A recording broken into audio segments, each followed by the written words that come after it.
Hi folks, it's Kat here. I'm in South Petherton in Somerset and we've got an effigy to look at and we've also got beautiful brass. So I'm going to spin the camera around. I don't have much time because the church is going to close soon. So it'll give you a chance to quickly see these wonderful, wonderful medieval monuments. Here we have the beautiful brass of Sir Giles Daubeney and Lady Joan d'Arc. So we'll go down through each one in turn. They're dated 1445, absolutely beautiful brasses. There's his helm crest, there behind his head. There he is with his hands clasped in prayer. We've got some lovely details on the armour. And I'll zoom in on the gauntlets. Some lovely details here. And we'll go to the other side. Look at those elbows and the shoulders with the articulations. Look at the wrist articulations as well. Isn't that lovely? We'll go down to the armour. We've got our belt. Going down to the sword. Beautiful sword detail. We've got some lovely knee detail. We've got a dagger peeking out there. And then we go down to the feet.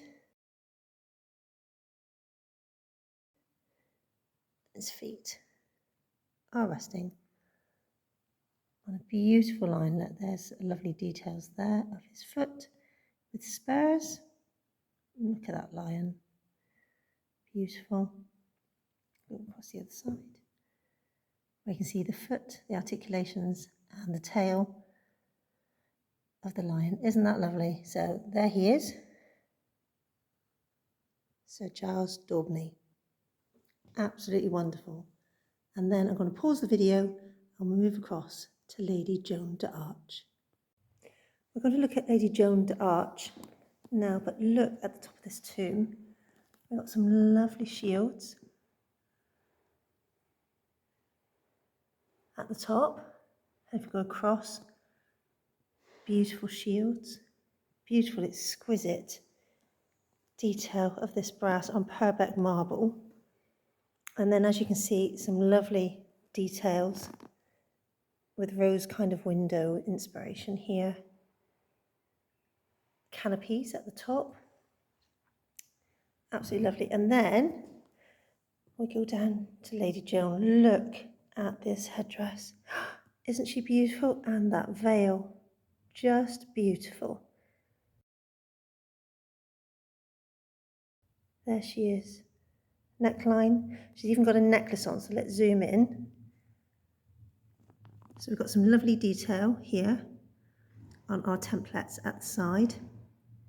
We've got pleated veil around the top. A lot of the detail has gone. There's definite pleats that you can just see there. There's a nice fold here, which is quite a nice detail. More pleats here over to the other template on the other side. Flowers, pearls, gold work. We still don't know the details, but I'm pretty sure we got gold fret or webbing, and then we've got probably jewels and pearls, all detailing across these beautiful templates. Let's look at the other side as well. She's half life size. In fact, I would say she's 3/4 really. There she is. Look at that. Isn't she beautiful? I still can't get over that headdress. The width and the veil, absolutely beautiful. And I'll zoom in because you can just make out her necklace there, look. Here we are, we have a chain. There's some details there, the chain. We've got a pendant here, pointed pendant, with a circular piece with pearls around the edge. And there it goes up the other side. She's got quite a low neckline for a cleavage on show. We've got detail of scalloping, whether that's braid or gold work around her neckline. And then we've got the actual cords, and you can actually see the lines for the cording here, look, as I go down. See, look, there's her hands. She's got beautiful detailed brooches or monumental bosses on her, and she's got the same kind of detail of gold work going around the edge of her cloak. No collar though, so it's quite a beautiful streamlined cloak. Going down, so we go across, you can see the cords of the mantle. There's a very worn brooch on the other side. Full cloak down to the elbows. There's no detail of buttons, but we do have some very, very small details on her cuff. And if you look, she's got the same either braid or embroidery on her cuffs. You can see the little scalloping there and the detail. If we move over to the other side, I think that's really, oh, that side's gone. That side's worn away. But it's on her mantle here, look, and she's got a very full mantle.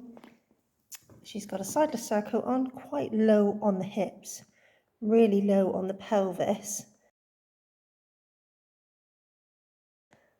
If we have a look at that, lovely flower detail. Let's zoom in on that.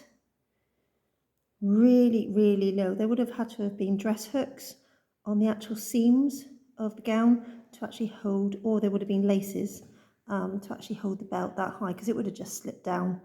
So if we move over to the other side, and there we go, we've got some more detail there, much clearer. Flowers, possibly pearls on leather, or that could be a jewelled belt on silk, or it could have been woven with the actual mounts pushed through the actual weave. But beautiful. Possibly, if we zoom back, on the sideless surcoat here, it could have been clipped fur going around here. Clipped fur.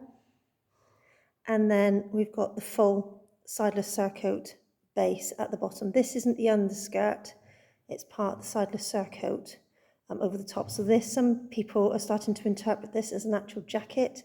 It's not a jacket, it's an actual overgown called a sideless surcoat or a surcoat overt. And we got that there, so that would be probably clipped fur.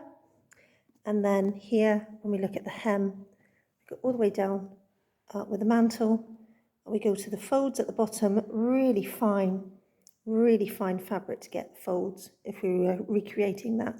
Silk, possibly very fine wool, very fine linen, and we got a lovely little depiction of a little dog with a bell collar.